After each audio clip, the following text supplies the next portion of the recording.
Hi, I'm Bob Ethington. And I'm Nick Nicholas. And this is From Akron and Beyond.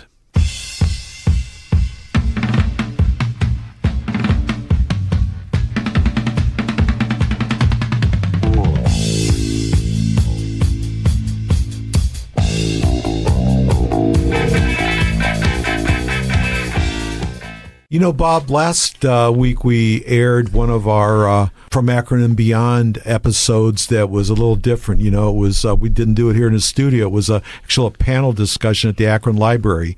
You know, the one that I did was in May. Yes. And you were out of town for that one. And so now we're going to talk a little bit about the second one that, in October? It was in October. And that featured you in that, finally got you in town. Yeah. Yes, well, it didn't feature only me, but a really great panel, including writer David Giffels, Debbie Smith-Cahan, the fantastic bass player from the wonderful Chai Pig, Dave Swanson from the Summit, amongst other places, and Danny Basone, owner of Lockview and formerly the Lime Spider. And so we talked about a lot of local shows in Akron. And the whole thing was just basically, sort of a sequel to your panel, where we had a new group of people talking about their memories of the Akron Sound era, late 70s, early 80s. And it was really fun, had a great audience. And they were both so well attended. Yeah, so I hope people enjoy this. If you weren't able to be there, here's a chance to get to listen to it. This is the Akron Sound panel from October. For this, I want to bring up tonight's moderator, and he's an amazing person over at the Summit FM radio station. Their program director, and he is so infectious with his energy. I feel like as long as Brad is around, I can always be happy. So please help me welcome Brad Savage from the Summit FM.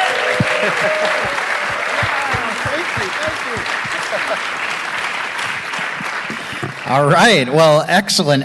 Quite an intro. I have to live up to that. But if you listen to the Summit FM, you know that my energy is pretty much for real, and I hope that comes through.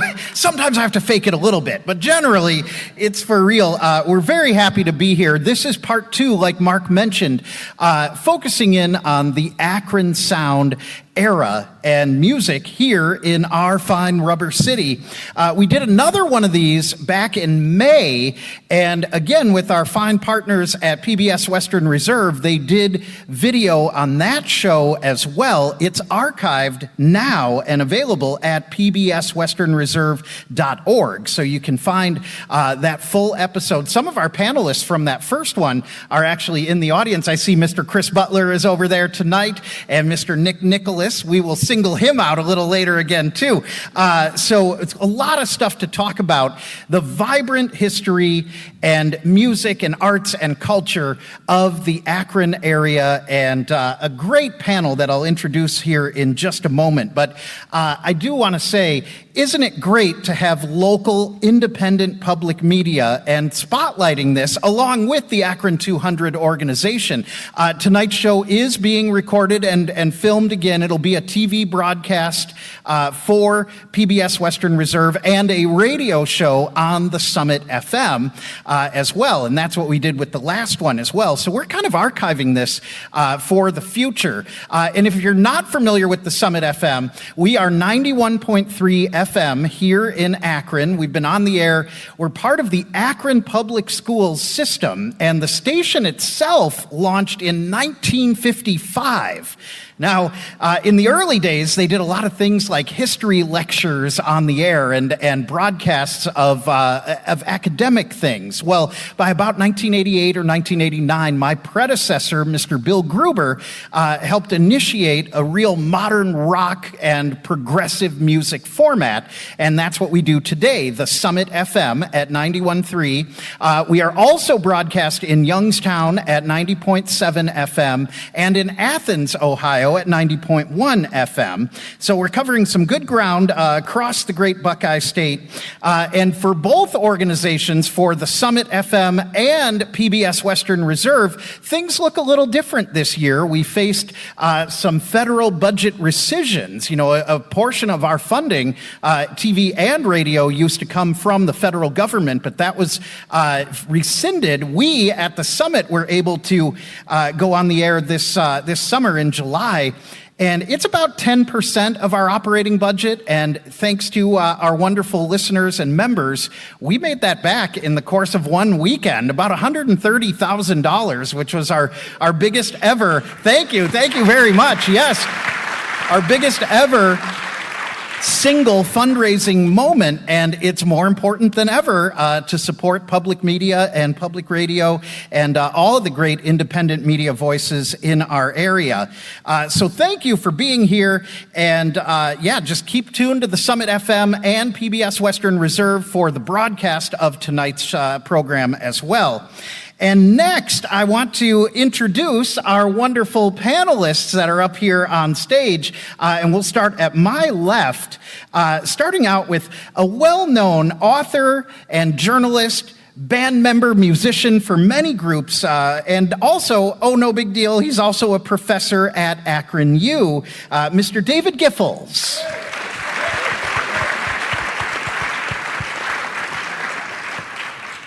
And then to David's left, we have someone who is no stranger to this very building. Bob Ethington was, in fact, a pop culture manager at the library here, at the Akron Summit County Public Library, retired a couple of years ago. But before that, he's been involved in many, many bands throughout his life, notably Unit 5, a big contributor to the Akron Sound era. And also, he happens to host a podcast and radio show on the Summit FM.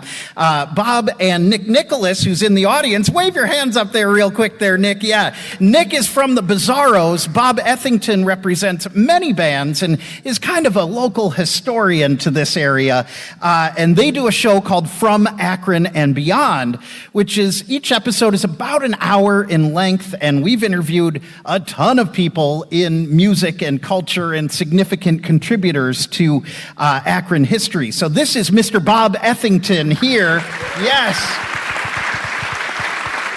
Oh, and I did want to point out that both Bob and David were asked to be on the first panel back in May, but they were both unavailable and traveling. And in fact, I think at that time, David, you were interviewing the Black Keys in Nashville, if I remember. So we roped you back in. Yeah, you weren't supposed to tell anybody yet. Sorry about that. It wasn't official yet, but it is now. Yeah. Well, you never heard that. That didn't happen.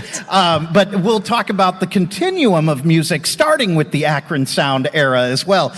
And then I would like to introduce the hardest working woman in show business, certainly the hardest working in the Akron Sound era, and she represents the band Shy Pig, Debbie Cahan.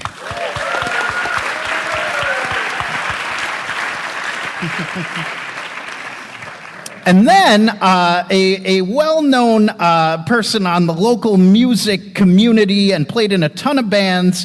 And he too, like Bob Ethington, is a drummer.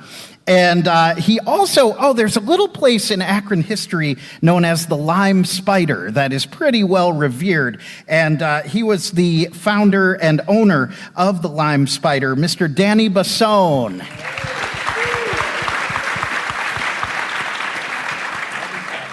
And then down on the far end here is just a great music and historian. He's worked at virtually every record store in town throughout the years, and he's been in virtually every band in town throughout the years as well. Currently, he is a contributor to our station, the Summit FM. He does a show called Revolt into Style on Tuesday nights at 7, and then another show called Positively Soul Street on Tuesday nights at 8 p.m. This is Mr. Dave Swanson. So Yeah, between our group, we have a ton of history in music and music business, and just the important things that make life so enjoyable and make Akron a great city. So my goal is to dig into some of that and discuss a little bit more in depth what made the Akron Sound happen and what made it tick. So I guess for my first topic, and I think we'll start with David Giffels on this to kind of give us an overview. When we say the Akron Sound, we're actually referring to a certain era of music, generally speaking, starting in the mid-70s, 75, 76 or so. But David, give us kind of the rundown of what that means when we say Akron Sound. Sure. Thanks, Brad, and thanks everybody for coming and supporting the summit and supporting local music. It's funny because the Akron Sound is something that those of us who have a fascination or an involvement with Akron music just kind of know what it means. And as people who live in a place like this, sometimes we forget that people around the rest of the world don't understand us. But in truth, like, the Akron Sound doesn't mean a single thing. It isn't really a sound. It's really, to me, the Akron Sound represents a group of artists, adventurous artists, who happened to be around here in the mid-1970s. And if there was a sound, it was that which is not WMMS, which is to say that these were non-mainstream musicians who were listening to music that was outside of what was on commercial radio, who just sort of found each other, and but also found each other in a moment that followed certain key things. One of them was the influence of Ghoulardi on Cleveland television in the 1960s, that it introduced this sort of rebellious figure who played this, like, sort of outsider, swampy rock and roll on his station, and just represented this sort of figure who was anti-establishment, and also the very important influence of the 1970 shootings on the campus of Kent State University, which triggered a political awareness among many of the musicians, Devo most notably, but certainly others as well. And then just the sort of beginning of the decline of the prevailing civilization. The rubber city was beginning to crumble, and the young people who, for a couple of generations prior, could count on stable jobs in the factories and a pathway that didn't require a lot of thinking on their own, were starting to feel like they needed to find their own pathway. And so you put those things together, and then musical talent and artistic talent, and these people find each other. They do, and that's why we call it the underground, because they sort of are not above in the view of the prevailing culture. So these bands all sounded different. The Rubber City Rebels were sort of a sped up hard rock band, and Devo was sort of an experimental noise art project that sort of evolved into music, and Unit 5 was sort of a 60s influenced pop band, and Tin Huey was sort of Frank Zappa, Captain Beefheart kind of weirdos, and Shy Pig were these, like, sort of cool girls who went to Firestone High School together and became this female fronted band. So they were all different than what was on the radio, and then the next thing that happens is you have to find a place to put on a show. And what happens? So in 1976, there's a historic rubber workers strike, and there was this guy named Bill Carpenter who had this bar. It was a rubber workers bar called The Crypt on East Market Street, and he was at wit's end. He had run out of money. Everybody was beat down, and the Rubber City Rebels came in and said, "Hey, I saw you had a stage in your bar. Can we play here?" And he said, "I'll tell you what, if you take over the bar and run it for me, here are the keys, you can run it." So he gave it to him. It was something that nobody else wanted, so the Rubber City Rebels did it. Devo played there, Per Ubu played there, the Dead Boys played there. It became this hub and is considered the first punk rock venue outside of New York City and American soil, because they were scrappy, do-it-yourself people, because nobody was going to do it for them. And then a little bit later comes the bank. There's this guy, this local lawyer, I love this story, this local lawyer named Howard Allison heard that Summit County needed a location for a new jail. And he did some research and he determined that based on the requirements for the location of the jail, that there was one spot available in the footprint of where it needed to be, and it was the old Anthony Wayne Hotel. So he bought it for a song and so thought he was going to make his money selling it back to the county. Well, the county widened its footprint and found a better location for the jail, so now he's left holding the bag on this mortgage for this place he bought, but it was the lobby of an old bank downstairs. So he liked jazz, so he turned it into a jazz club. But that wasn't going very well, and this band, Hammer Damage, came in and said, hey, we need a place to play, so he had a stage. He's like, okay, can you bring a crowd? Brought in a crowd.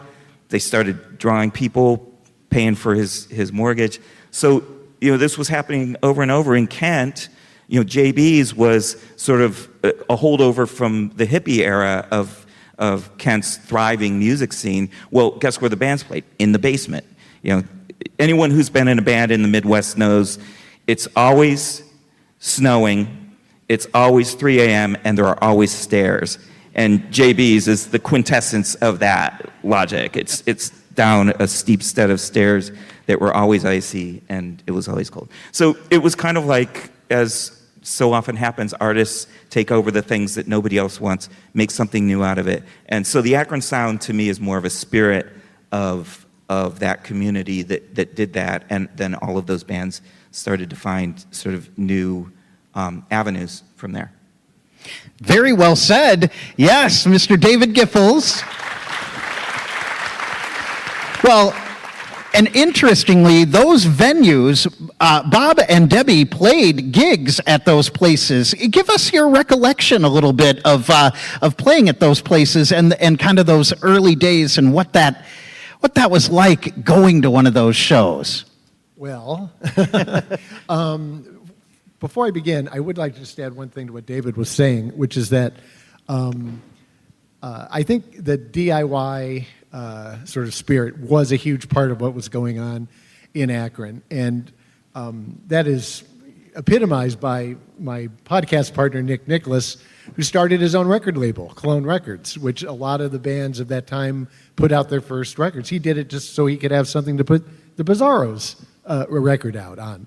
And, that was very rare. I mean, indie labels now are common, but that was very unusual at the time. The other thing I wanted to mention real quick was just that I think a lot of the music also was created as a reaction to the just sort of huge bloating that was happening with rock and roll at that time. The sort of, I'm not judgmental about the music, about this. I mean, if you like any of these bands, fine. But, I mean, bands like Yes and Emerson, Lake and Palmer, and then even bands like the Eagles or bands like the Stones, who just became, they didn't seem like they were, working class guys anymore. They were, in Rolls Royces and tuxedos and, going to parties with Andy Warhol and stuff. And it was just, things seemed to be so removed from an everyday life that I think that's kind of where punk started. I mean, punk was the idea of just, three chords and the truth. I want to write about what I'm experiencing, and I don't need to be a virtuoso to do that. And some bands were more virtuosic than others. Yes. I mean, some of the bands that from this era that, they frankly weren't very good musically, but they were fun, and their songs were catchy. And then there were other bands that had a whole lot of technique going on, and Tin Huey would be a great example of that. So would Chai Pig. Oh, absolutely. There Thank you go. But I'll keep complimenting you as much as I can. Very good. But I'll say thank you. Thank you. But okay, so playing those places. Well, the Bank was just an incredible place for a young band to first be playing at, because I mean, it was this really large venue. It held about 600-700 people, I'd say, and had a really high ceiling, and people came out to shows, which is something I always talk about with younger musicians now, because I feel bad for them, because it's so hard to get people to go out and leave their house now and turn their phone off and do something outside of their own little sphere. And so it's like Back then, that's what you did. People went to shows. People went to see bands all the time. So it was you'd be playing a Thursday night, you'd have a couple hundred people. You play a Friday, Saturday night, you'd have 600-700 people. And so you really felt like you were a star. It was also scary as hell. I was told not to swear, so I'm walking a fine line. Yep. But I think that one passed. But and then of course JB's. David laid that out pretty good. My memories of JB's are always playing unbelievably late. Like I was just saying to Debbie before we started that whenever over the years I've been at a concert and I've had to wait for a band, I always think this is my own karma coming back to me, because it used to be like, well, we're supposed to start at 11. Let's go at 11:30. Well, it seems like there'll be a few more people here. Midnight will be okay. These shows went so late, and which meant that it was like 3:30 in the morning. We're carrying all this gear up these stairs that I'm rather sure always seemed like they had urine all over them. How that happened exactly, I don't know, but I didn't want to think about that. And when you went outside, it was always a blizzard, which, we used to have blizzards in Northeast Ohio. And I remember very distinctly after one gig, 2:33 in the morning, loading up my car, and I'm wiping the snow and ice off, and my rearview mirror, outside rearview mirror, just broke off and just fell on the ground. Wow. And at that point, I started thinking, I may need to start thinking of a backup job to this band thing. But anyway, but it was so much fun. It was so much fun. It was such a huge scene, and there were so many cool bands playing, and you could see somebody different all the time. And one of the coolest bands by far was Chai Pig. Absolutely. Thank you. Thank you. Yes. But Debbie. Thank you. What are your recollections, and what were the crowds like? Like, what was the age group? Was it all young people? Was I think so. Was it I really? Think so, other than my mother. Yeah. I think everyone was young. But the first time I played at the Bank was not playing in a rock and roll band. It was playing in a jazz band. And that was with Ralph Carney and whoever could come along and play with us at the time. And I don't even know what we called it. Something, because we wanted to play. And so Howard Allison, who owned the club, said, it's a jazz club. And I thought, okay, we can cover that. Call Ralph, call Tim from 1560, 75, and play some jazz just to be playing. In time, when it transitioned, I used to have a lot of talks with Howard Allison about, in his office back at the Bank, about, Howard, this could be something. Oh, Howard didn't want to be bothered. It was an afterthought for him, and he was always complaining about it. And we said, no, it could really be something. Let us do it. Let us take it over. And being the little rascals that we were, we took it over gladly. And we came and played and came out to support each other. It was live music. We were younger and we could stay up late, as opposed to, what time is it now? 1 hour till pajamas, that's what I call it. And it was a great time. It was a creative time, and I think you both mentioned the sense of community about it. That was what I thought was terrific. There was competition, but there was help from all the fellow musicians, and I loved the conversation. I loved playing in Chai Pig. I loved playing with Sue, and I adored playing with Rich Roberts, because as a bass player, having that conversation without having to speak was one of the most divine things that I've ever experienced. Yeah.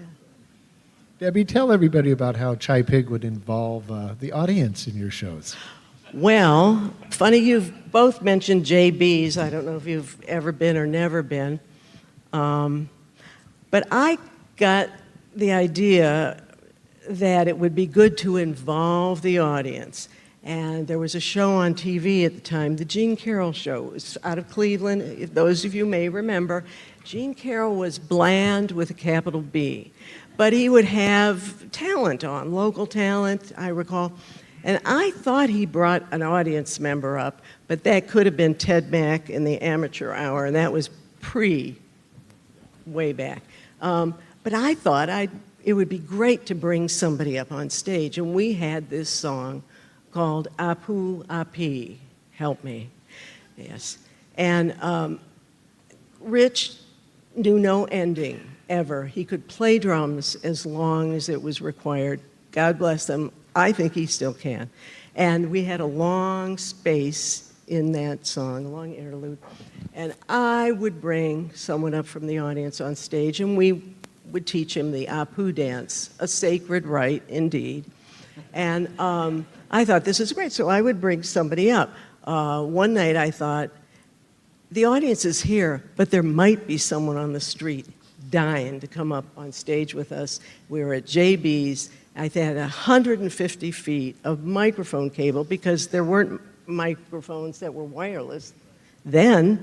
And I thought, this is great. And I said, one man and one man alone here tonight can help me.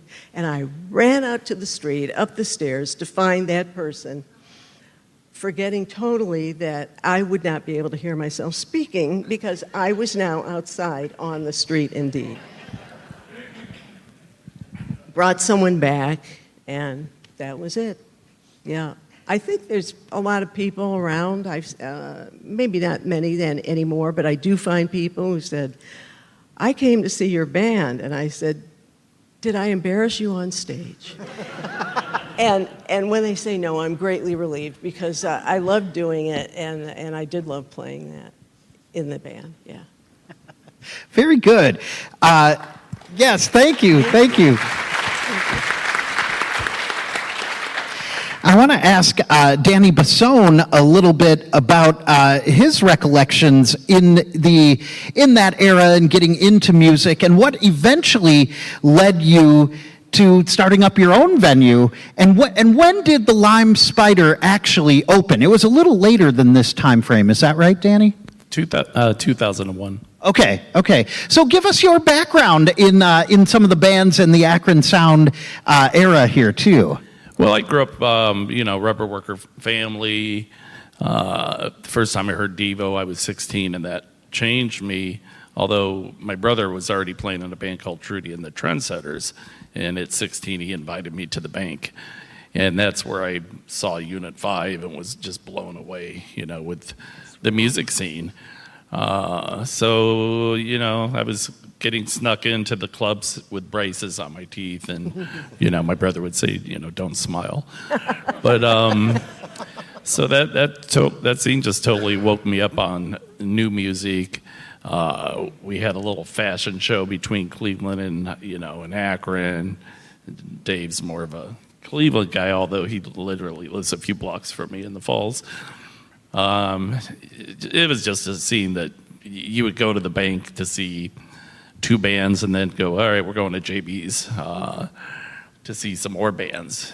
There wasn't nothing else to do for us, I also ran sound at Mother's Junction, 96 to 99 until Charlie Thomas, the owner, shut it down because, people weren't going out as much to see live music.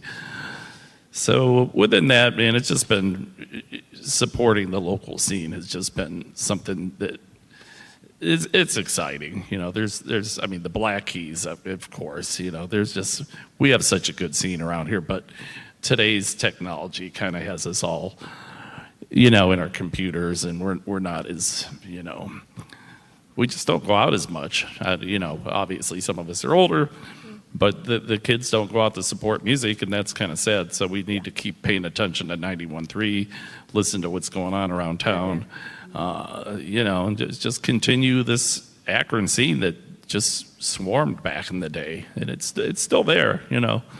We're just older.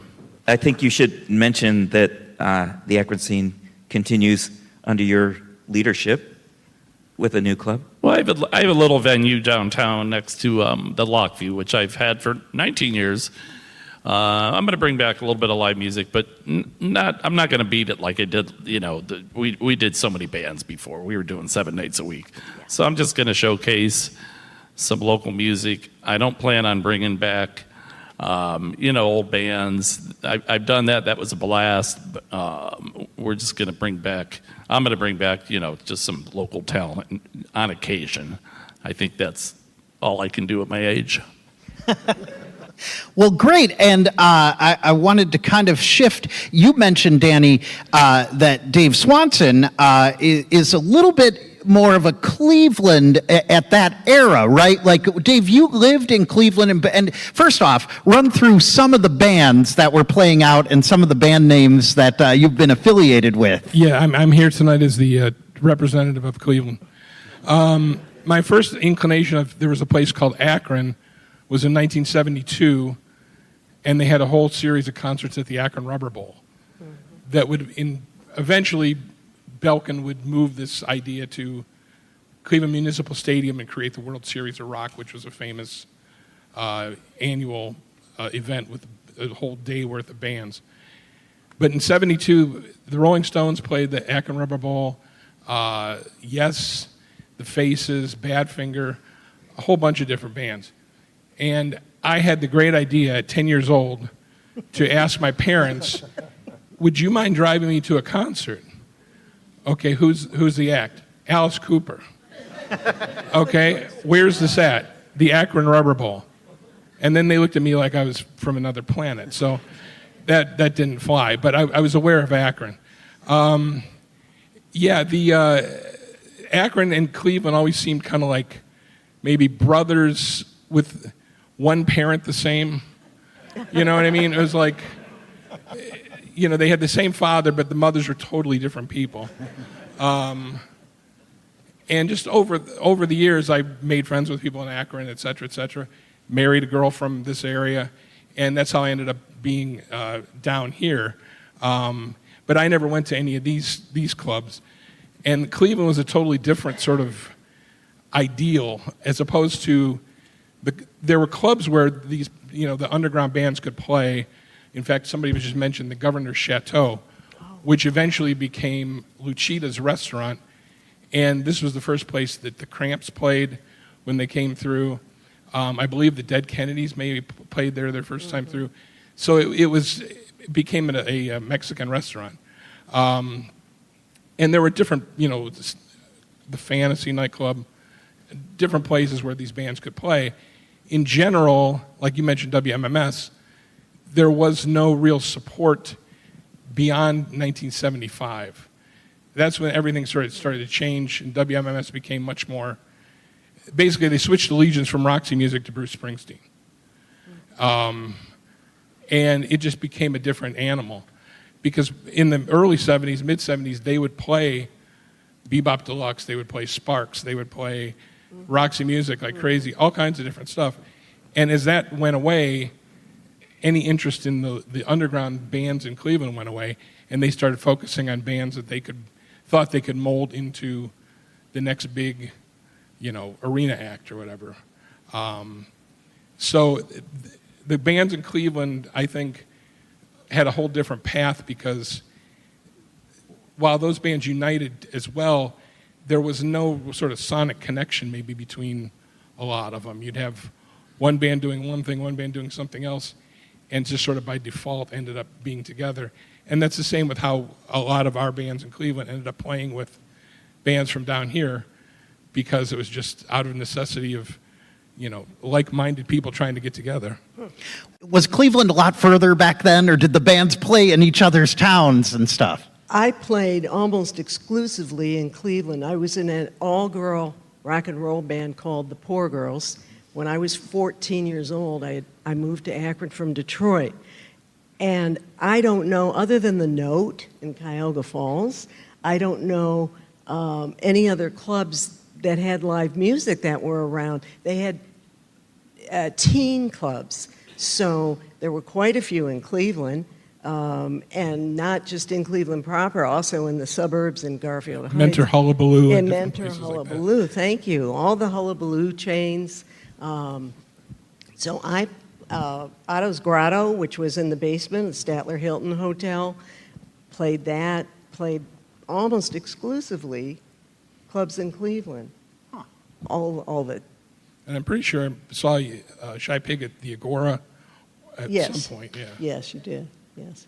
I don't know. That was not my experience, though. My experience, we played in Cleveland a lot. Unit 5 did, but I always felt like it was enemy territory. And I was so naive because I thought that, speaking of MMS, like when Unit 5 made our album that came out on Clone Records, Nick Nicholas's label, I thought, WMMS is going to play this, because it's catchy songs, it's pop stuff. And they wouldn't touch it, they wouldn't play it. And because it didn't fit that, that's sort of the Well, boss. but they also had a habit of, even if a band was touring, like the day of the show at the Agora, they would play a Ramones song. And then the next day they would be filed away, and you would never hear them until the next time they came through. No. And Devo was almost never played, etc. That's very interesting, too, because in radio circles and in a lot of local history, especially Cleveland history, you hear about the monster that WMMS was. And it seems like that station definitely was. It had a tremendous following. But it sounds like what we're talking about in Akron was a little bit more left of center and a little bit more DIY underground oriented. Well, we were able to receive that signal all the way from Cleveland down here in Akron. So I feel like WMMS was a convenient common enemy for people who are interested in more adventurous music. Sure. And then if you were in a band and the commercial station wouldn't play your band, it made you feel more rebellious and outsider. And so it was, in a way, it was helpful. I mean, in its own way. Danny and I played in a band together, and like part of the ethics of band world then was like if a Cleveland band, if we invited a Cleveland band to come and play a show with us in Kent or something, they would return the favor, and so we would trade shows back and forth with Dave's band and our friends' bands. And there's an old saying that applies to many of these things, is that it's a half hour from Akron to Cleveland and 2 hours from Cleveland to Akron. Yeah. And I think that dynamic applies to the music scene as well. And real quickly, let's talk about Akron radio in particular, because I'm aware that WAUP at the time, which is today WZIP, the University of Akron station, that was kind of a album rock, free-form type station. Is that right? Well, may I just add that I am now married to a former DJ from WAUP. Here. Very good. Thank you. A lot of history. I mean, we find that all the time. How did local radio play into the Akron Sound scene, and was there radio support on some of those left of the dial and college radio stations? I don't remember any, No. personally. I don't remember any at all. I don't know. Do you? No. So no. WAUP in the 1980s was where I was discovering a lot of music. My brother and I had a bedroom in the attic, and we could, at certain nights with a coat hanger attached to the boombox, we could get WCSB from Cleveland, the great All Hail WCSB. All Hail WCSB. Anyone who knows what's going on with them this week. But and we discovered that this music that would make our hair stand on end. We would hear, like wild, it was like rockabilly, but it sounded like alien music. And WAUP had DJs, Mike Crooker is here, and a core of DJs when I was a student at University of Akron that were playing music that wasn't being played anywhere else, and like The Residents and like all this stuff that was happening then. So, college rock was very much a thing, and Akron definitely was tapped into that for sure, at least in the 80s, maybe not a little bit. And there was also on KSU that show Fresh Air, which was not, not the Terry Gross or whatever, and they would play like progressive rock stuff. But this was, I think that started in like the late 70s. Sure. But I mean, I would occasionally be able to catch that, the same thing, putting the antenna in just the right way. And I remember hearing some, that was the first place I ever heard Peter Hamill and just some other people where it's like, they were off in their own tangent, as opposed to like CSB, which is where I first started on the air. It is pretty amazing, too, because these smaller signals and smaller voices, it was almost like, it sounds like it was more like your discovery, and it was a small tribe that discovered that. And that, as Danny was alluding to earlier, that's good and bad about how it pertains to today. You know, all music is virtually everywhere and available on your phone at a moment's notice today. That's great, but you have to know what you're looking for, I guess. And it seems like that keyword like-minded people keeps coming up again too, you know, with in terms of both the bands themselves and the friendships, even on this stage that span decades across most of you guys, but also the audience that enjoyed this kind of music and was going to see it. Yeah, something that I think was very important about these Akron Sound band days from the late 70s, very early 80s, was exactly what you're just talking about, Brad. And also, it was just super fun. I mean, a few years after us, the music became more hard-edged. It became more like hardcore, you know, Dead Kennedys, you know, Minor Threat, etc., moshing, you know, the whole thing. Bands that came to see us, or people that came to see our bands, they danced. I mean, people had fun. I mean, it was just like, you know, and it was kind of a huge club. I mean, yeah, you'd see the same people, you know, but it wasn't just 20 or 30 or 50. It was several hundred, you know. Yeah. And, yeah, that was just kind of a special thing about it, I think. Well, and let's talk about another great place where people would meet their tribe, and that is the record stores. And maybe Dave can talk a little bit about his retail experience. I guess most of the stores... How much time you got? Yeah, right. We could do a whole second panel on this. Before I get... Were there any metal bands in Akron? I'm just curious, because there was a big metal scene in Cleveland. I think that was a big difference. The Cleveland metal scene was definitely a thing. What's that? What? Okay, yeah, Was it Ramones? They did a lot of metal. Ron's Crossroads, obviously. I'm just There were curious. a lot of cover bands. Yeah. Okay, no, Yeah. because there was a big That's why I original always- metal scene in That's what I Cleveland. felt we were competing with, Yeah. was bands playing. And those bands tended to draw, you know, like 1,400 seat venues and stuff like that. Whereas, you know, the underground bands were lucky to play, you know, a 200 seat club or something like that.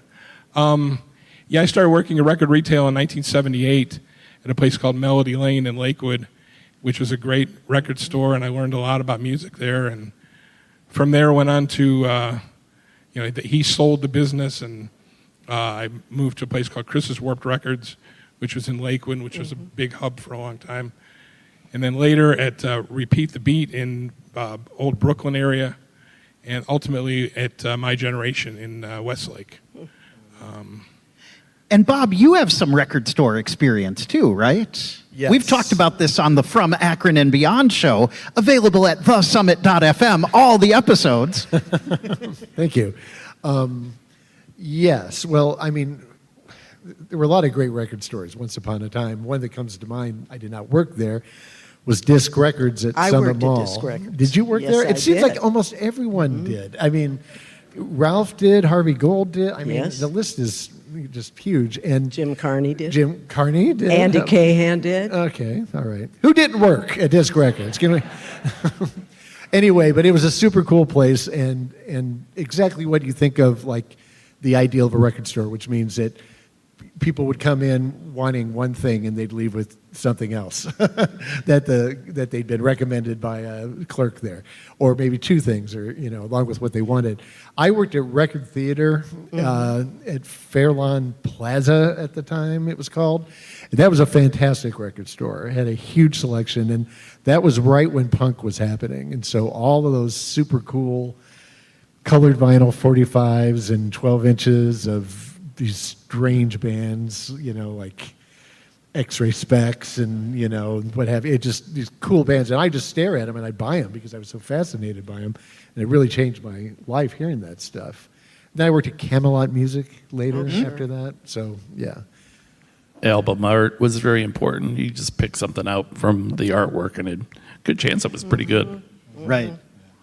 Well, and it was kind of a word of mouth, and again, that special tribe discovering this type of music. it really sounds like such a magical era. Tell It me, is if you were a music geek. Yes. if you were a music geek, right? Even before that, like in the late 60s through the early 70s, music was everywhere. You could go shopping with your parents at the department store. They had a record section.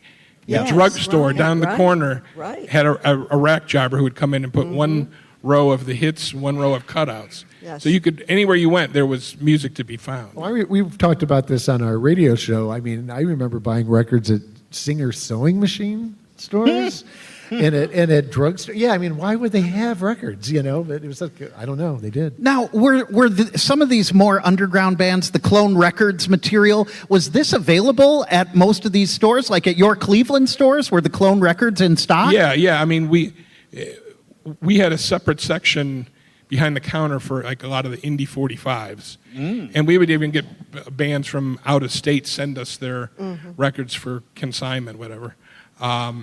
And we had, all kinds of sections for local and for independent, whatever, imports. So yeah, we would have had, I remember having the Bizarros record, and it was there. It was like it just showed up one day. However, It sounds like the Akron Sound was very influential, and Cleveland bands too, in the indie label community, starting your own DIY record label years before the technology made that a lot more accessible. So that's another thing. I'm hearing a lot of early era of DIY and punk. So let me ask this. Was the Akron Sound an offshoot of punk rock in that era? How does that intertwine, punk and new wave sounds? It was part too? of it. I mean, I don't even think it was an offshoot. I mean, it was part of it. contemporary with it. Yeah. Very interesting to just hear, that maybe we were more did we realize we were kind of cutting edge? Like, did the Akron Sound participants realize we were on the leading edge of some of these things at the time? I think we had to feel that way because that was really about the only reward we were getting. So we were very elitist about our music. Yeah. But I think it's always important to remember the obvious, which is that culture moved very slowly then, Yes. and we didn't really know how obscure we were until somebody came and told us. And one of the important things that happened in that era is I become more obscure by the day. Chris, young upstart go-getter Chris Butler wrote a letter to Robert Christgau at the Village Voice in New York and said, there are all these cool bands in Akron, Ohio. You should come and hear them. And he did. Yeah. And Robert Christgau wrote this really important piece about the Akron Sound, really great piece of writing that really got it, but it was like the Who's down in Whoville, until somebody said it loud enough and somebody came and noted. And so the whole idea of pop culture was just different. Even the record stores, it was because Devo put out their single on their own. And Mark Mothersbaugh loves to tell the story about how, they would drive to the record stores with a box of records and said, how many do you want? We'll take 3. And if we sell those, you can bring 3 more next week. And they'd go up next week and they'd say, did you sell those records? And they say, nope, still got those 3 that you brought last week. And, it was, and so it was, yeah, I mean, it was do it yourself in a more hands-on way, even than it is now. Let me ask about a band that, on the other side of the Atlantic Ocean, is breaking big with Akron ties, and that is the Pretenders and Chrissie Hynde. So give us kind of where do the Pretenders and their eventual mainstream success play into this story? I don't know. I don't know what to tell you. I went to junior high school and high school with Chrissie Hynde, and we were huge music fans, and I had a little Singer battery-operated 45 record player, and we would listen to WLAC, that was the Life and Casualty station out of Nashville, because we were fans of old rhythm and blues. And we would get these obscure 45s, which I still have, and listen to music together. We were huge music fans, and we had very similar tastes. I think to this day we can both sing all of the guitar solos on Led Zeppelin's first album because we did, and a Jeff Beck solo, I'm Your Gal. I can sing it. And I remember when she went to England with my sister. My sister stayed for maybe almost a year, and Chrissy stayed forever and started playing in bands. And the first time I heard Stop Sobbin' on the radio, I was in my mother's kitchen eating dinner, and I said, Mom, that's Chris. And she said, it is. And I called her Chris then, Chrissy now, and called Chris's mother and said, I'm hearing her on the radio. And she said, and I called Chris and I said, I'm in Selma's kitchen, that was my mother's name, and we're listening to you on the radio, you know. And her success, I don't know. I guess, are you asking, were we derivative of that in some way? No, I'm Because just I don't curious. think so. Did the Pretenders come and play in Akron in those Certainly. days? Oh, well, sure. And did they help kind of, you know, with her being from Akron, did that help bring some awareness to the Akron bands? Well, I guess, but maybe not in the way, you know, it's hard to be a hero in your hometown, isn't it? Maybe not in the way that people had hoped we could be derivative from that, but I certainly don't think we were. I think it existed at the same time, but that was on a major label. I guess I was asking if she was an early prototype influencer. Oh, I don't know. But it wasn't on her Instagram page back then, I guess. I don't know. That I couldn't tell you. I would say no. Yeah. I think that when the vast majority of people around here first knew who Chrissie Hynde was, it was because they heard the Pretenders and her band was British. Well, and it seemed like she couldn't wait to get out of here. Yeah, exactly. You're absolutely right. She'd been working as a journalist and stuff before she went into music or as singing anyway. Well, and go ahead, David. Well, it's just the term the Akron Sound comes from, guess what? A misunderstanding, a mistake, like the right thing happening for the wrong reasons, which seems to be like a theme. And so Diva was starting to get some notice overseas. And they're recording their first album, and they were invited to come to Liverpool to play a show. And they were being interviewed by a journalist in Liverpool, and he's asked Mark Mothersbaugh, he said, what's Akron like? And Mark goes, well, it's a lot like Liverpool. And he was going to complete a thoughtful answer. You know, it's a industrial city but all he heard, what the journalist heard was, oh, Liverpool, like the Mersey beat, like where the Beatles came from. It's a musical hotbed. And so all this interest based on Devo's rising fame comes to town, and all these talent scouts from the record labels come looking for the next Devo, and Stiff Records comes up with the Akron Sound as a tag to put all this music together. So anyone then with Akron attached to their name became part of the Akron Sound. So it was an artificial way to say Chrissie Hynde and Devo and the Bizarros and Tin Huey all fit in the same box. It was just because Akron was the name. But all the better, because what better way to, I'm not allowed to say the bad word, what better way to screw up the system than to let the misunderstanding stand. And capitalize on it as much as you can until it burns out. And weirdly, I mean, kind of inversing the whole Chrissie and with the Pretenders thing, a lot of that whole Akron Sound thing was kind of a British phenomenon, because exactly what David was just saying. And so they really started covering the Akron bands. And in the band Unit 5, our singer was Tracy Thomas, who a lot of you are familiar with, I'm sure. She was on the panel last time around, too. Okay, there you go. And they actually had, I think it was Melody Maker. It was either Melody Maker or New Musical Express, which are the big music papers in England, had a contest winning a trip to Akron. Oh, Richard Bear won the. Richard Bear won. And what was Richard? What was his last name? Bear. Richard Bear. Richard Bear. And so, like, there was a knock on her door, and it was like this British guy. Hello, I'm here. You know, it said Tracy. You know, and yeah, I think she was rather surprised. You know. Well, and if you go back and take a look at the archive of the Akron Sound of this panel from May, the first edition on the PBS Western Reserve website, we had a good discussion of that Stiff Records Akron compilation and talking about just how, one of the coolest of the cool British labels comes out with the Akron music, and we discussed the stories of people being waved in for free in clubs in New York when they said, "We're from Akron. Oh, come on in." It's pretty great. So, very good. Well, how about a hand so far for our panel? We're going to get to Q&A in a few minutes here. I want to go back over to the podium because I wanted to do a little honor going back even earlier than the Akron Sound era that we were covering in the 70s and early 80s. Let's talk about Ruby and the Romantics. Ruby, yes.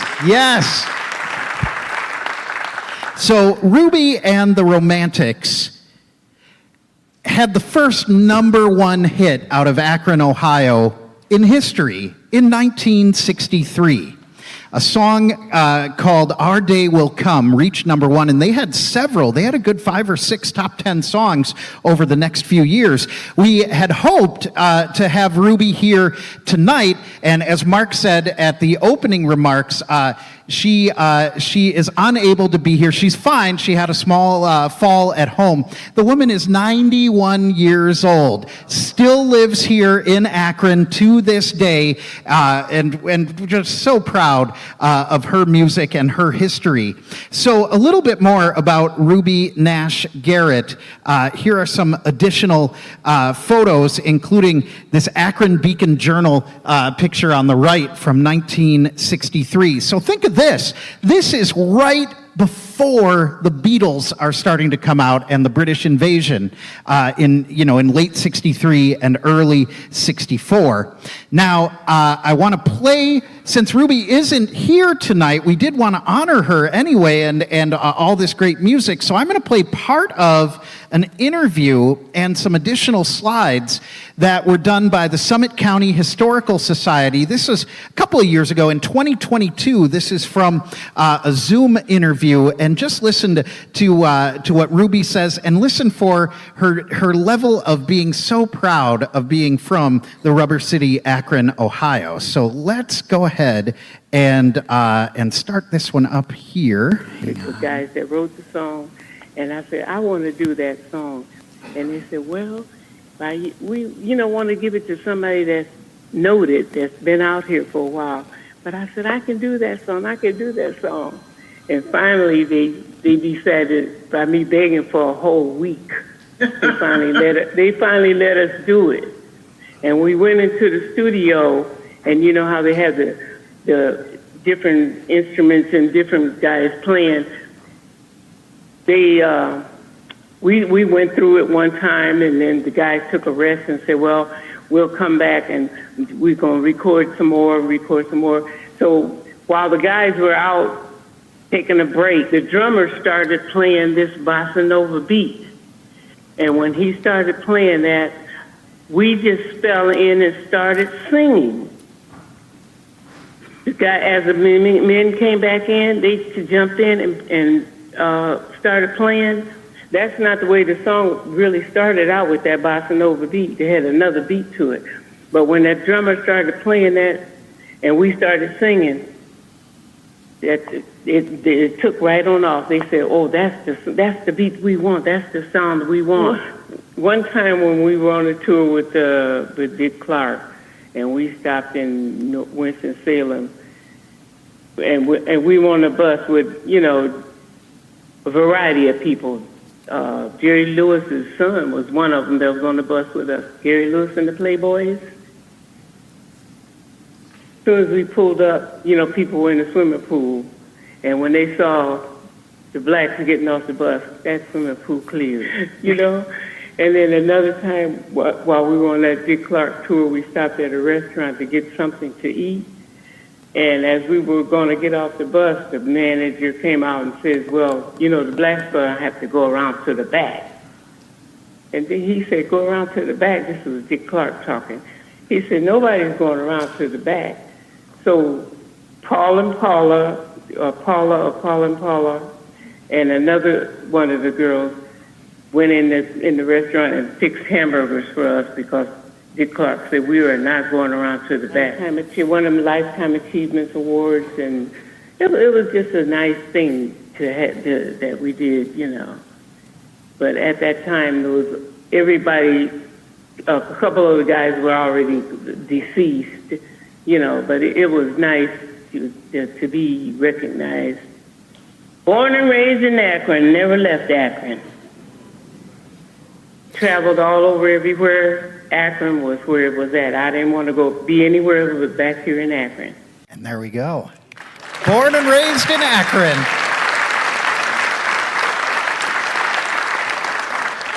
That's Ruby Nash Garnett, an icon, a legend of Akron music at age 91 today. And I thought we'd take just a couple of moments. You know, all those songs were so short back then. We're going to play the song. Let's listen. Let's listen to Ruby and the number one song, Our Day Will Come. This was a number one in 1963.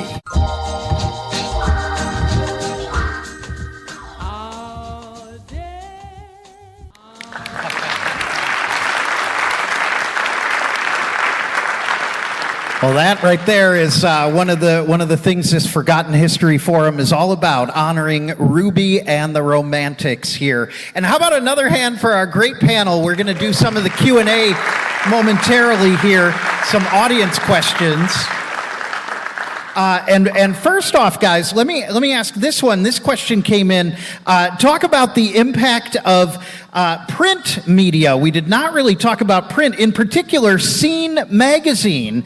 Did Scene Magazine cover some of the Akron bands and younger bands at that time, in your recollection? They did, yes. Actually, that was an exception to our sort of constant frustrations, was that the Scene would review R45s and various records that came out. In fact, when the Unit 5 album came out, it was like a best of the month, whatever, and they, you know, for a week or for a month or two of issues, it was always featured, which was really good. We couldn't believe it. Plus, they did articles on us and on a lot of the other bands too. Yeah. Did any of this get written up in the print newspapers and stuff? Like, were there show reviews or plugs for upcoming shows? Occasionally, the Beacon Journal would do that. Yeah. Well, the Beacon Journal, it was a full-service newspaper then, and had a pop music writer, Mark Ferris, during that era, but also had a Sunday magazine that did some sort of big features on some of the Akron music scene as it was breaking. So they wrote about Devo extensively. Klaus Nomi, this outsider artist, came and played this infamous or famous, depending on how you look at it, show at the Bank. He was an opera singer who had become this sort of new wave sort of performance artist, and they did this big feature on him that's people still like collect that edition of the Beacon magazine. So they were giving exposure to some of the underground stuff before it had broken out. So it was happening at the local paper. Here's another question, and just to throw out a couple more names that maybe haven't come up yet, are Jane Eyre and the Belvederes and the Waitresses also considered Akron Sound? Yes. Absolutely. Whether they want to be or not. We wanted to get that. Well, and they turned up on the Stiff Records compilation, too, Yes. both of them. Yes. That's right. Let's see. Here's a question. Did college students play a part in defining the Akron scene? Or was it just kind of local kids? Was it even younger than college era? I would say it was generally college age. Yeah. Generally college. Okay. Some were in college, some weren't, but yeah. And here's one for the panel. Any of you can kind of say, do any of the current local artists here in the 330 area reach out to you for advice or ask you to collaborate on their recordings?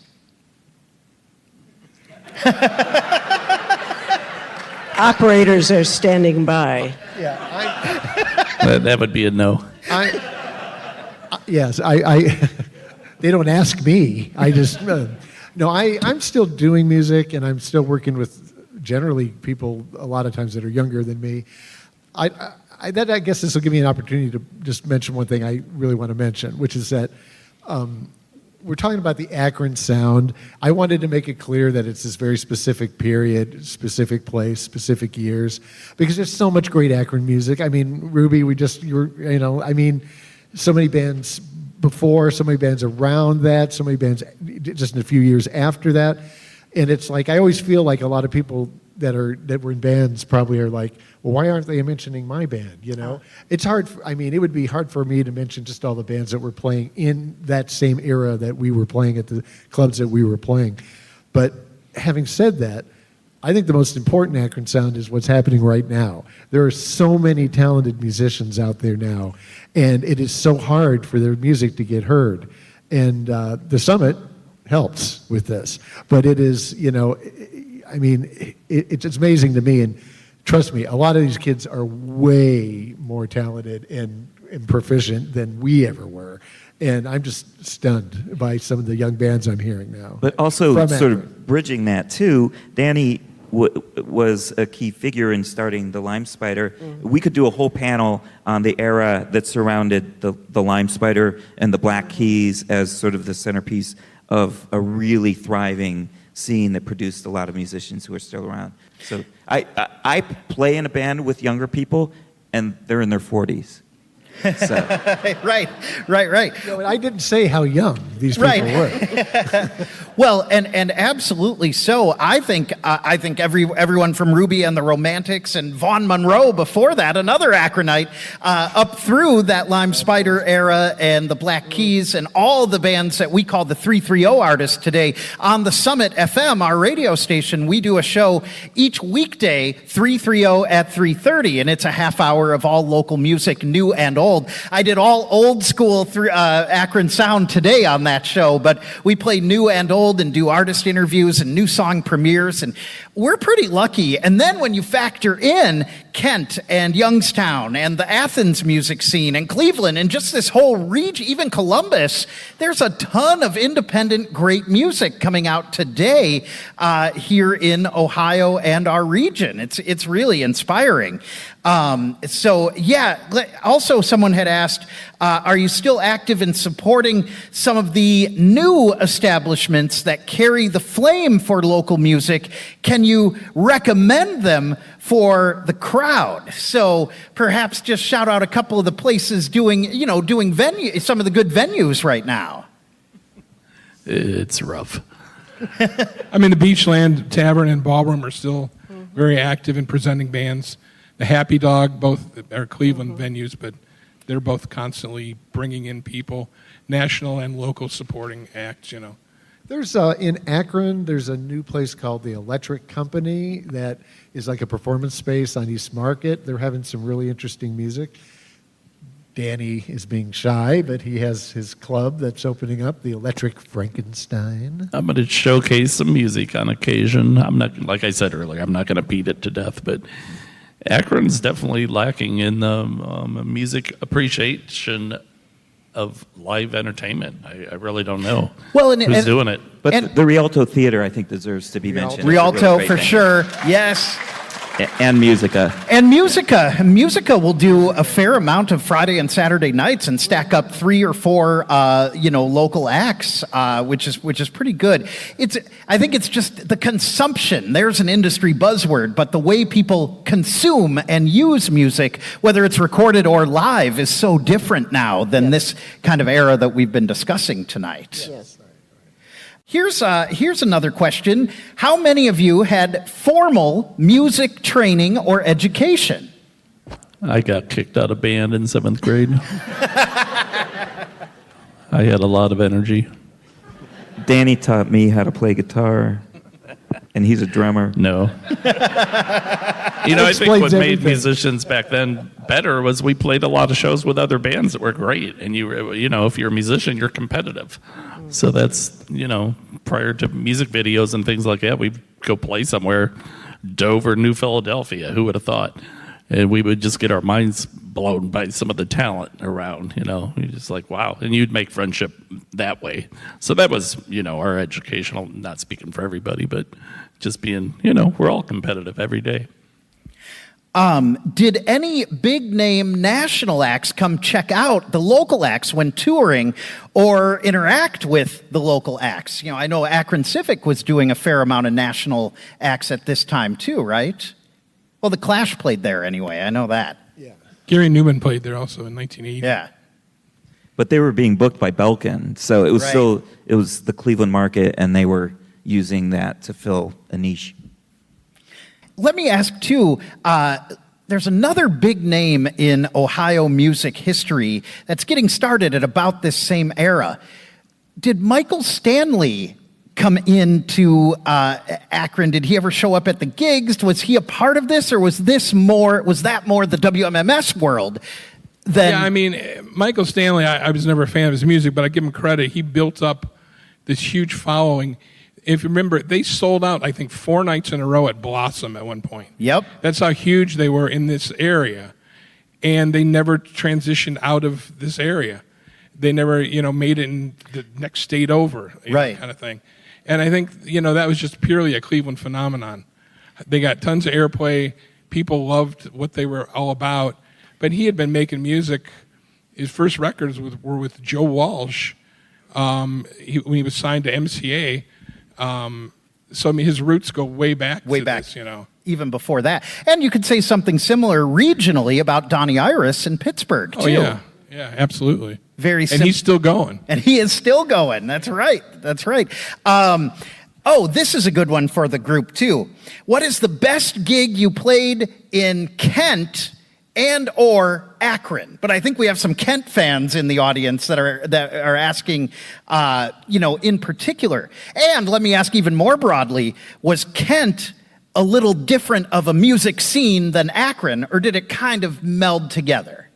I always like playing JVs personally, but The bands played back and forth, but Kent had its own vibe. Kent was, then it was really a true college town, and there was a lot of holdover from the hippie days. So like JB's Up was a very different crowd than JB's Down, so that was different, I think. But yeah, we played back and forth. Yeah, well, and also there were other places to play, like the Robin Hood in Kent, and I don't know. There were we played a lot of weird places, like restaurants that were kind of not really Daily Double, which doesn't get mentioned. Oh, that yeah, much, Daily Double, was right. Right, yeah, a exactly. big, Yeah. scene.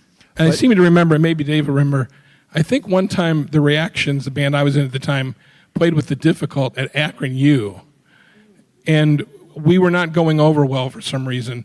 And I had a Keith Moon moment and threw my entire drum kit off the stage. It happens. It does happen, yeah. Yeah, we got obnoxious that night, too. It was during the day. Is that It was a okay? I couldn't daytime remember. thing. I thought it was something. Yeah. My memory of this is that a lot of the scene moved to Kent when the bank closed. Mm-hmm. The bank went out of business, and so a favorite show of mine, memory for me, would be playing at the bank, opening for Tin Huey, who had come back after making their album, and that place had never been more packed. I don't know however many it held, there were more people there, and it was so exciting.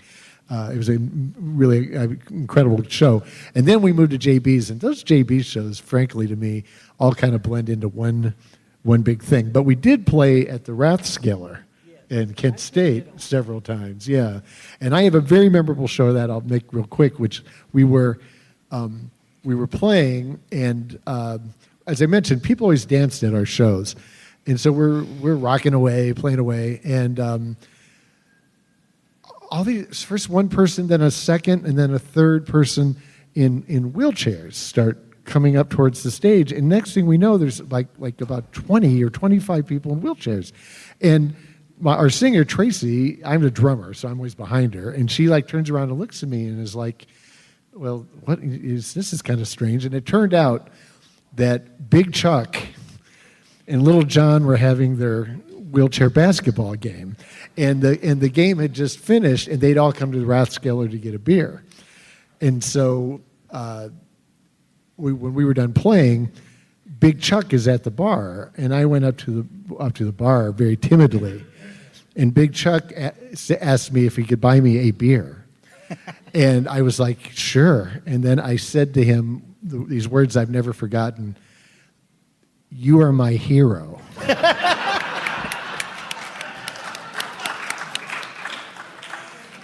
Which I immediately thought, why did you say that? But I took the beer and all was fine. But, Amazing. Well, if we're telling stories, we got to open for this then sort of up and coming underground band called the Gun Club at JB's Down, and it was a Sunday night. And this Johnny Teagle, who was the spirit of much of that era of music, was managing JB's at the time, and he was very excited to have booked this band. It was sold out, but also the singer was having trouble staying sober, and the band was trying to keep him sober, and they had asked for a green room. Well, there was no green room at JB's, so it's Sunday night. Numbers Band wasn't playing, but they always left all their equipment set up on stage because they were the house band upstairs. So Johnny was going to use the upstairs bar as the green room. So I'm sitting at the bar with Jeffrey Lee Pierce, the singer for the Gun Club, and having some drinks, and he's not supposed to be drinking, but he's getting loud. And he's like, I want to play saxophone. And the Numbers Band's gear is on the stage, and he goes, I need a drummer. And I'm the only one there. So he's like, come on. And I don't know how to play drums. So I see a look of terror on Johnny's face, the manager. He's like, you can't touch the Numbers Band's equipment. And it didn't matter. So I'm playing David Robinson's drum set, not knowing how, just bashing on it. And he's playing saxophone horribly, and Johnny Teagle's pulling his hair out. And so it finally drags us down, and we played. And yeah. And that name, JB's and the Numbers Band, 15, 60, 75. I mean, amazing legends, still going today after 55 years. Talk a little bit, just mention the Numbers Band and where they fit into this equation a little bit as well. Because the Numbers Band comes out of Kent originally, right? I consider them like sui generis. I mean, they are beyond everything that's going on with all these trends in music and all these different bands that are playing. They predate us, they post-date us, they will bury us, they will still be playing, and they're just, they're one of a kind. They're both books of the Bible. But also importantly, Chris Butler, who became a member of Tin Huey and then formed the Waitresses, a very key part of the Akron Sound, was the bass player for the Numbers Band. Jerry Casale, the bass player for Devo, was a member of the Numbers Band. So it wasn't just that they were there, it was also that they were sort of part of the, I don't want to say training ground, they were part of the pathway for a lot of that music. And this question came in particular for David. This is from Jackson, who wants to know, what was it like writing some episodes for Beavis and Butthead? You better tell us that story. What was it like? Well, okay, my brother and I would sit down with a six-pack of beer and a legal pad and watch a bunch of episodes of Beavis and Butthead and come up with ideas, and then I would write episodes. That's about what it was like. Okay. Yeah. Amazing. Do we have anything else that any of our esteemed panelists want to share? Any other stories or anything before we wrap up here this evening? I remember when David started writing, I said I was funnier than David, but I don't know. He's a good guy. That's where I got all my material. I stole your jokes.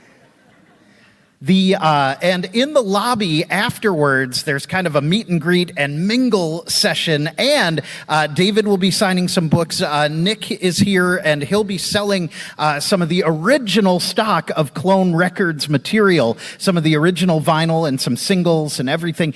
And let's talk about the Bob Ethington Quintet for a moment. Did you bring copies of your record too? I just happened to, yes. Yes, wonderful, wonderful. That's great. Yeah, Bob's in a new jazz outfit that just played at the Lockview just a month ago or so for the album release. Yeah, very excited about it. It has Terry Hind from the Numbers Band is our sax player, and Jacob Trombetta, who is an incredible local musician who's in all kinds of bands. And, it's just funny. I hate to mention one person and leave out the other 1,000, but Jacob has a sort of an ambient group called Horses 4K. It's a duo, and they made an album, and that got like the feature review in a major British arts magazine.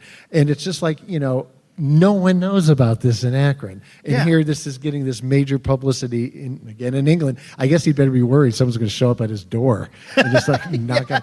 But no, I mean, he's in our band, and Stephen Clements and Gabe Schray, and we'll be playing again soon. But anyway, we have an album, and we're real happy with it. So. Yeah, and just a brief mention, Gabe Schray, who's in the band, has a tremendous following, like in Japan. Like his streaming numbers are huge in Japan. Yeah, and he has a record label, a Japanese label that puts his stuff out, and he's very respected there. Again, not that known locally. So it's just so weird. So weird how the music business works now. It just is. Absolutely. And an additional plug for Dave Swanson. When you drive home, you can listen to 91.3 The Summit, and Dave's on the air right now, as a matter of fact. How does that work? How am I doing that? How is he but doing he's that? Here. At 8 o'clock, it's Positively Soul Street, and right now on the air is his other show, Revolt into Style. And just share, real quick, Revolt into Style, that term and the place that comes from a pop culture analysis. It was originally the title of a book from 1970, I believe, a British book about youth culture. And it was also the name of a song by Bill Nelson of Bebop Deluxe. After he left Bebop Deluxe, he formed a band called Red Noise, and that was the lead-off track on their album. So I just thought it was an all-encompassing sort of description of the music, Well, and once we started that show on the Summit, exactly one person has ever gotten that reference, Revolt into Style. And that one person is here in the audience tonight. Stand up, Mr. Chris Butler. Yes, he knows his pop culture for sure. Well, this has been really, really fantastic. I'm excited that we've captured tonight for both the radio broadcast on the Summit and TV and archiving on PBS Western Reserve. And the previous episode is already there and available. And I think this, just keeping track of this history and knowing where the culture and music of a city comes from is so important as we define where we're going next. So a big thank you to our great panel here once again for Dave Swanson and Danny Basone and Debbie Cahan, Bob Ethington, and the great David Giffels. Wonderful. And I think I'm going to turn things over to Mark Greer for some closing comments here as well. But thank you very much. We've all really enjoyed this, and thanks for the great turnout tonight. And once again, Mr. Mark Greer from Akron 200. Thank you so much, Brad. And can we give another round of applause for our panel? Really amazing perspectives. And again, visit our website at akron200.org to see everything that's upcoming. We're looking forward to seeing you throughout the end of this year. And again, thank you for attending tonight's Bicentennial Historical Forum.